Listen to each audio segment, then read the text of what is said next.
ఓం శ్రీ మాత్రే నమః. అందరికీ నమస్కారం అండి. ఆషాఢ మాసం ప్రారంభం కాబోతుంది. ఈ నెల జూన్ 26వ తేదీ నుండి జూలై 24వ తేదీ వరకు ఆషాఢ మాసం ఉంటుంది. ఆషాఢ మాసం విశిష్టత, ఆషాఢ మాసంలో స్త్రీలు పాటించాల్సిన నియమాలు, ఆషాఢ మాసం పూజా విధానం, అలాగే ఎలాంటి విధి విధానాలను పాటించడం ద్వారా ఈ సంవత్సరం అంతా ఐశ్వర్యం కలిసి వస్తుందో ఈ వీడియోలో తెలుసుకుందాం. ముందుగా ఈ వీడియోకి ఒక లైక్ కొట్టి ప్రతి ఒక్కరూ జై శ్రీరామ్ అని కమెంట్ చేయండి. జూన్ 26వ తేదీ నుండి గురువారం నుండి ఆషాఢ మాసం ప్రారంభమై జూలై 24వ తేదీతో ముగుస్తుంది. ఆ తర్వాత శ్రావణ మాసం ప్రారంభం అవుతుంది. ఈ పవిత్రమైన ఆషాఢ మాసాన్ని కోరికలు తీర్చే మాసంగా పరిగణిస్తారు. ఆషాఢ మాసం అంటేనే దేవతల పూజలకు ఎంతో విశిష్టమైనది. ముఖ్యంగా ఈ ఆషాఢ మాసంలో ఎలాంటి శుభకార్యాలను నిర్వహించకూడదు, వివాహాది శుభకార్యాలను నిర్వహించకూడదు, గృహ ప్రవేశాలు చేయకూడదు, అలాగే గృహ నిర్మాణ పనులను చేయకూడదు. కొత్తగా పెళ్ళైన దంపతులు ఈ ఆషాఢ మాసంలో కాపురం చేయకూడదు. కాబట్టి ఆషాఢ మాసంలో భార్యాభర్తలు బ్రహ్మచర్యం పాటించాలి. ఎందుకంటే ఈ ఆషాఢ మాసంలో మహిళలు గర్భం దాల్చకూడదు. కాబట్టి ఈ ఆషాఢ మాసంలో కొత్తగా పెళ్ళైన భార్యాభర్తలు తప్పనిసరిగా దూరంగా ఉండాలి. అలాగే కొత్త కోడల్ని పుట్టింటికి పంపించాలి. ఆషాఢ మాసంలో కొత్త కోడలు పుట్టింటికి వెళ్ళకపోతే అత్త కోడల మధ్య గొడవలు ఏర్పడతాయి. ఈ నెల రోజులు శుభకార్యాలకు దూరంగా ఉండాలి. ఎందుకంటే మన హిందూ పురాణాల ప్రకారం ఈ ఆషాఢ మాసం నుండి 4 నెలల పాటు శ్రీ మహావిష్ణువు విశ్రాంతిలోకి వెళ్తాడు. కాబట్టి ఈ ఆషాఢ మాసంలో శుభకార్యాలను నిర్వహించకూడదు. ముఖ్యంగా ఈ ఆషాఢ మాసంలో పడమర దిశగా దూర ప్రయాణాలు చేయకూడదు. అలాగే కొత్త వ్యాపారాలను ప్రారంభించకూడదు. భారీ పెట్టుబడులను పెట్టకూడదు. దీనివల్ల ఆర్థిక నష్టాలు ఏర్పడతాయి. ఇక ఈ ఆషాఢ మాసంలో తప్పనిసరిగా మునగాకు పప్పు, అలాగే నేరేడు పండ్లను తప్పనిసరిగా తినాలి. దీనివల్ల మంచి ఆరోగ్యం లభిస్తుంది. ఎందుకంటే ఋతువులు మారుతున్న సమయంలో మన శరీరంలో ఎన్నో మార్పులు జరుగుతాయి. కాబట్టి మన శరీరానికి రక్షణ ఇచ్చే ఆహారాన్ని తప్పనిసరిగా ఈ ఆషాఢ మాసంలో తీసుకోవాలి.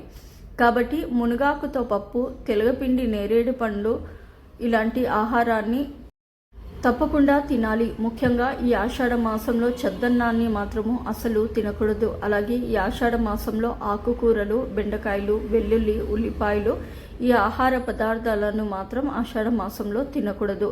ఇక ఈ ఆషాఢ మాసంలో తప్పనిసరిగా ఆడవాళ్ళు గోరింటాకు పెట్టుకోవాలి. ఆడవారి అరచేతుల్లో గోరింటాకు మెరిసిపోతూ ఉండాలి. పెళ్లి కాని అమ్మాయిల చేతులకు గోరింటాకు ఎర్రగా పండితే మంచి మనసున్న అబ్బాయి భర్తగా వస్తాడట. ఎండాకాలం నుండి వర్షాకాలంలోకి అడుగు పెడుతున్నప్పుడు మన శరీరంలో వేడి పెరుగుతుంది. ఈ సమయంలో ఎన్నో అనారోగ్య సమస్యలు ఏర్పడతాయి. కాబట్టి ఆషాఢ మాసంలో ఆడవాళ్ళు తప్పనిసరిగా గోరింటాకు పెట్టుకోవాలి. శరీరంలో ఉండే వేడిని గోరింటాకు తీసేస్తుంది. రోగ నిరోధక శక్తిని పెంచుతుంది. ఆడవారికి ఉండే గర్భాశయ సమస్యలు తొలగిపోతాయి. మంచి ఆరోగ్యం కూడా కలుగుతుంది. ఈ ఆషాఢ మాసంలో ఆడవాళ్ళే కాకుండా మగవాళ్ళు కూడా గోరింటాకు పెట్టుకోవచ్చు. ప్రస్తుత రోజుల్లో ప్రతి ఒక్కరూ మంచం పైన కూర్చుని భోజనం చేస్తున్నారు. కానీ ఈ ఆషాఢ మాసంలో మాత్రం ఎట్టి పరిస్థితుల్లోనూ మంచం పైన కూర్చొని భోజనం చేయకూడదు. ఈ నెల రోజులు నేలపైన కూర్చొని భోజనం చేయాలి. లేదంటే మీకు రాబోయే రోజుల్లో ఆహార ధాన్యాలకు తీవ్ర కొరత ఏర్పడుతుంది.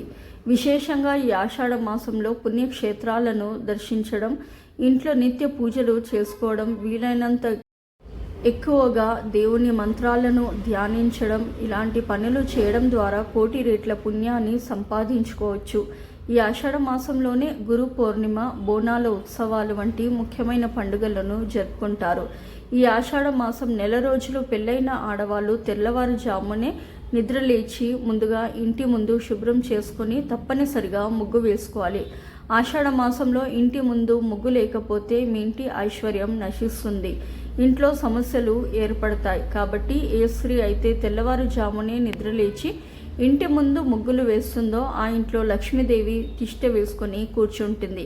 ఈ ఆషాఢ మాసంలో మీ ఇంటి గడపలకు ఎల్లప్పుడూ పసుపు పచ్చగా ఉండాలి. ఇలాంటి ఇళ్లలోకి వెంటనే దేవతలు అడుగు పెడతారు. సాధారణంగా ఇంట్లో దీపారాధన చేసేటప్పుడు మనలో చాలామంది పూజలో ఒక దీపాన్ని వెలిగిస్తారు. కానీ ఈ ఆషాఢ మాసంలో దీపారాధన చేసేటప్పుడు పూజ గదిలో తప్పనిసరిగా 2 దీపాలు వెలిగించాలి. అలాగే ఈ నెలలో దీపారాధన చేసేటప్పుడు 5 వత్తులతో దీపం వెలిగించండి. ఆర్థిక సమస్యలన్నీ తొలగిపోతాయి. ముఖ్యంగా ఈ ఆషాఢ మాసంలో ఉదయం స్నానం చేసిన తర్వాత సూర్య భగవానుడికి అర్ఘ్యం సమర్పించండి.